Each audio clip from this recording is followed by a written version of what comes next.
guys, it is literally 2:55 a.m. So you're probably wondering why in the world I'm starting a video at 3 a.m. But the iPhone 15 is being announced in 5 minutes, probably more like an hour, but the Apple event starts in 5 minutes.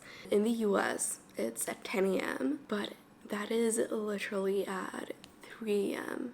in Australia. So I was like, okay, I'll just watch it the day after. But here I am. I probably sound so tired, look so tired. I woke up from my beauty sleep. Just watch. Name a more loyal Apple customer. But yeah, anyways, it starts in a few minutes. So I thought we would just react to the Apple event and talk a little bit about the main features of the new iPhone and also the Apple Watch. While we're waiting, let's talk about this sweatshirt. This is my new apparel and it's so cozy. I love it. I'm not kidding. I'm wearing this every day, so I thought it was perfect for right now in the middle of the night. But yeah, so if you guys want to check it out, just go to simplyapparel.co. There's so many new cute designs. I'm absolutely obsessed. Alright, so they announced a new Apple Watch Series 9, which is of course described as the most powerful chip yet. It has a real cool feature, which is the double tap, which actually looks pretty funny. I feel like this will be a pretty common thing. Like, you'll definitely see this in public, so if you see people going like something like that, yeah, don't be alarmed. It's not a special sign. Well, it's basically you can just answer calls or end calls or play music and stuff by double tapping your thumb and index finger. So if your other hand is occupied and you can't answer a call, you can just do a little like that and your Apple Watch will sense it and answer the call for you or do whatever you want it to do. Then the Apple Watch Series 9 also has all-day battery life, which is 18 hours. It also has a new neural engine, which makes Siri respond faster and it's also just more secure. So now, you know, when you have bad Wi-Fi and Siri's like really slow, that's not gonna happen anymore. It's just gonna be faster. And now you can also ask Siri for your health data. So you can ask it like, how was my sleep tonight? Which I thought you could before, but apparently you couldn't. So I guess that's an upgrade. And then the display is gonna be better in dark settings. Oh, and also a very important upgrade is this Apple Watch is actually Apple's first carbon neutral product. So yeah, that's pretty much the summary for the Apple Watch Series 9. Alright, so they announced the Apple Watch Ultra 2, which I'm honestly not too impressed by, but we are getting this one. My boyfriend really wants it, so I'm gonna film a bunch of videos on it, getting it, to using it and reviewing it. But pretty much the main features are the double tap feature again, and a new advanced display which works better in bright sunlight. And then it has something called Modular Ultra, which is basically a customized Apple Watch face. Oh, and it also has extended altitude ranges, so you can use it when diving deeper and climbing higher peaks if you are a very adventurous person. I know I'm never gonna use that ever. Yeah, and then the battery is 36 hours on regular use and 72 hours with battery saving mode. The difference between the Apple Watch Ultra and the regular Apple Watch is the Apple Watch Ultra is made for adventurers and if you want a more durable Apple Watch pretty much. So for example, my boyfriend works pretty like physical job, so he wants more durable materials and something that's not gonna scratch easily. So for the prices, the Apple Watch Ultra starts at $799. Alright, so they also announced the iPhone 15, which is what we've all been waiting for. Honestly, I have to say I wasn't too impressed by the regular iPhone 15 model, but it does have some really good upgrades. So first of all, it has a dynamic island, which has previously only been available on the Pro models. So my iPhone 14 Pro Max already has this, but now the regular iPhone 15 models will also have the dynamic island, and this is so good. As I've said before, once you switch to a dynamic island, you will not be able to go back because it's just so interactive and you use it for like pretty much everything on your iPhone. Like, it's hard to explain if you haven't used it, and they've just expanded the interaction so you can now use it with more applications. Yeah, so basically now you have even more apps and integrations with the dynamic island, so you can check like flight status, and track your food order status. So it comes in 6.1 inch for the iPhone 15 and then 6.7 inches for the iPhone 15 Plus. And then they have these new edges, which are basically just more rounded and more comfortable to hold. I feel like previously iPhone has had pretty sharp edges, but now they're really starting to like make them more round. Yeah, and then of course it has a brighter screen, tougher glass, you know, the usual, uses more recycled materials. So for the colors, it comes in so many cute pastel colors. So it comes in pink, green, blue, yellow, and black. I think they're all really pretty. I love the pink one. And then it uses a 48 megapixel camera with a 2x telephoto lens, but iPhone 14 Pro Max already has this. So if you're already a pro user of the iPhone 14, this is not really a big upgrade. And then you also have the 0.5 zoom out lens. And then this is actually pretty cool. When you take a photo, you can take it on the regular camera, and then in the camera roll, you can turn it into a portrait photo and switch focus from one subject to another subject. So you don't really have to plan out your photo in advance. You can just snap the photo in like a second and then edit it after, and then also a major upgrade, they are switching out the lightning port for USB-C. This has been a rumor and it's true, they're switching to USB-C. So now you can use the same cable for like pretty much all your Apple devices, like your MacBook, AirPods, and now iPhone. So that's also real good if you're out in public, or like chances are someone has a USB-C cable because you use it for so many different devices rather than having separate charging cable just for the iPhone. Yeah, and then it has MagSafe for wireless charging.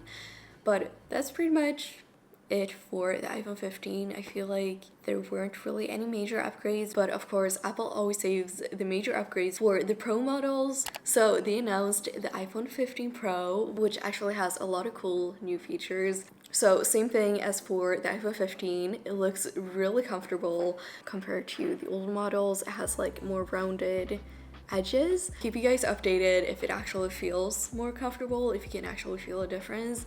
And then it has a titanium design, which is just a more exclusive material and also more durable. And maybe most importantly, it's lighter. It's about a 10% difference in weight, which might not sound like a lot, but I think it's definitely going to be noticeable. And then same as for iPhone 15, Pro comes in 6.1 inch and the Pro Max in 6.7 inches. There's not really any difference, but I feel like the iPhone already have pretty good size ranges. Like the Pro Max models are big enough and the regular models are the perfect size if you don't want a big device. Okay, and now this is a pretty big upgrade. So instead of this noise cancelling button that we've seen on iPhone for the longest time, we now have an action button, and this is really cool. So not only can it turn your iPhone to silent, but you can also do a lot more with it, such as launch camera, or you could do a shortcut so you can launch apps, or pretty much like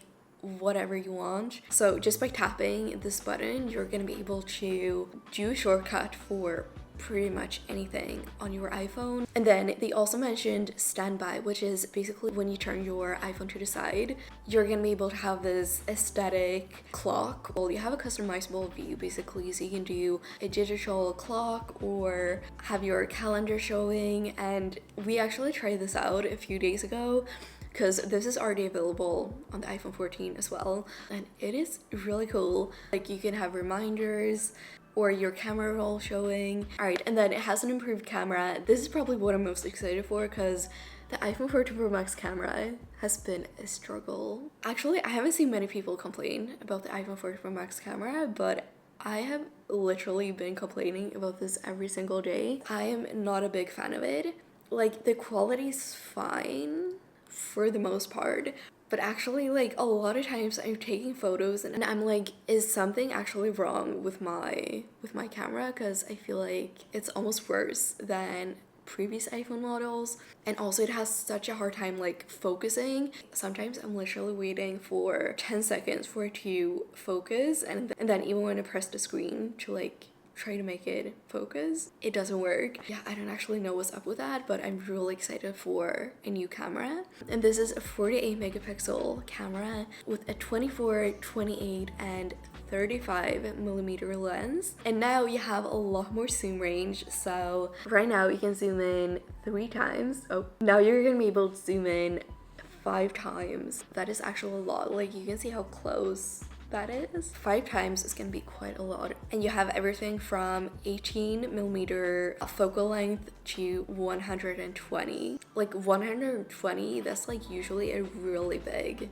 camera lens. Like, yeah, now we have that on iPhone. You're just gonna be able to zoom in a lot more without reducing quality, which is really good because we all know when you zoom in like a lot on your iPhone, it gets really blurry and you can't even use the picture. And it also has improved night mode. I feel like this is kind of hard to just talk about without trying it out, so I'll definitely do a review when I get the iPhone 15. You can record videos at 4K 60 frames per second, which is real good for like cinematic, really high quality videos. It might not be something for like the regular user though, because they do take up quite a large space when you record in 4K. Even I, who do a lot of YouTube videos, I do a lot of vlogging, I don't even record at 4K on my phone just because the files are really big. And then also most people don't even watch YouTube in 4K. It's not the most important feature, but it's definitely a good feature if you ever want to record in 4K and be able to really slow it down to get that cinematic footage. And then also something that might not be for the regular user, but you now have log encoding, which is basically if you want to color grade your footage like in post-production, yeah, the footage is going to be a lot better for that. So for the prices, I feel like we're just always expecting like such high prices from Apple. So then when they talked about like all of these cool features, all this new technology, and then announced the prices to be the same as last year's, it tricks you psychologically to be like, oh, that's not too bad, because you're like, you get so much more for the same price as you already paid last year, but it's still obviously real expensive. So the iPhone 15 Pro starts at $999, which is same as last year's, and iPhone 14 Pro Max at $1199, which is $100 more than last year's, but also this year it's actually starting at 256 gigabyte, which is the same price as you would have paid last year for 256 gigabytes. So it's not more expensive, basically what I'm trying to say. Oh, and the regular iPhone 15 starts at $799, same as last year's, and iPhone 15 Plus at $899. Oh, and also the leather cases are going to be removed and switch out for more environmentally friendly choices, but I actually think the new leather duplicate looks better than the leather cases. But it seems like they come in a black titanium, blue titanium, white titanium, and a natural titanium, which is kind of a gold tone, are pretty expected colors. I feel like Apple always comes out with a new shade of blue. Yeah, so they've removed the purple, which was a color for the iPhone 14 Pro. But yeah, I think the new colors look very neutral, really good. I would have wished for another color, an additional like pink maybe, like a more fun color. So yeah, I don't know, overall I feel like there were some really good cool upgrades, like the increased zoom on the iPhone 15 Pro models, the new contoured edges, the action button, and of course USB-C, that's a big one. But other than that, just from what I could tell from the Apple event, right now I feel like there's not something I'm like super excited for, but I guess we'll see when we actually get our hands on the iPhone 15. But yeah, just from that information from the Apple event, to answer the question if you should upgrade or not, if you take a lot of photos, you'll want to zoom in a lot, it could definitely be worth upgrading, because just having improved quality when zooming in, like if you like filming TikTok videos, I know those skincare routines when people like zoom in and you can see all the details, all the skincare being like so clear, like can you guys tell what I'm talking about? For that, the iPhone 15 Pro is gonna be so good. But I kind of feel like if you don't use the camera a lot and don't really care about the quality of your photos, you just want good enough quality, the regular iPhone 15 would probably be a better choice and more affordable. But if you don't want to upgrade to an iPhone 15, Apple just dropped the prices for the iPhone 14. So the iPhone 14 now starts at $699, so they dropped with $100. However, I personally feel like if you can spend $700 on a brand new iPhone, you could probably spend $100 extra to get the newest one and those upgraded features. Yeah, if you want to opt for the most affordable option, I would probably get a refurbished iPhone instead. There's lots of places selling them, and you can even get them on Amazon. They have done like quality checks and everything. But let's check the prices of the iPhone 13 because that should have dropped even more. Oh, okay, so that starts at $599 right now.